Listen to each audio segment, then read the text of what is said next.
I got so much motherfucking design on right now. Assalamualaikum warahmatullahi wabarakatuh. Sampurasun wilujeng sumping kasadayana.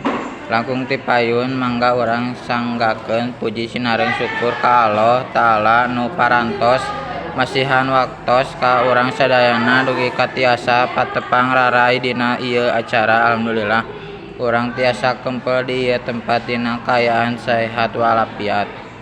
Shalawat miwah salam mugi salamina dilimpah curahkeun ka Kanjeng Nabi Muhammad sallallahu alaihi wasallam, ka kulawargina, para sahabatna, para tabiin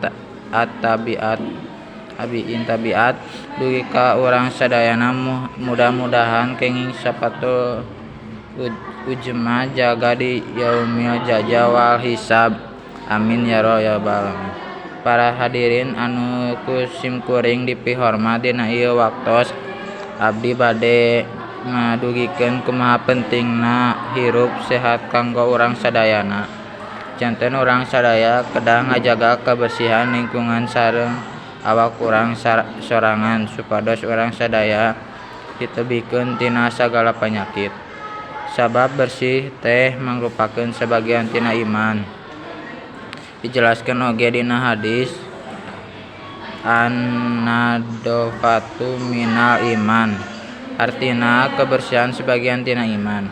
Namun saupami sadidinten urang tiasa ngajaga kebersihan, insyaallah awak urang oge bakal diselamatkeun tina ngaranna penyakit, sarta awak urang bakal bersih atanapi jauh tina kokotoran sareng lingkungan di sabudaran urang kedah mika cinta kana kebersihan sangkan hate urang oge jadi bersih. Tapi kebersihan eta teh rupina macem-macem. Aya anu disebut bersih hate, bersih jiwa, bersih raga, sareng bersih rohani. Urang kedah jadi jalma anu kaasup kana bersih sadayana.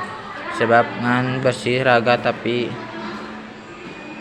hatena teu bersih mah nya percuma. Matak ti mulai ayeuna hayu urang ngabersihan sagala rupina sareng ningkatkeun pola hidup sehat kanggo urang sadayana. Para hadirin sakitu we anu tiasa kusimkuring didugikeun dina biantara singket ngeunaan kabersihan.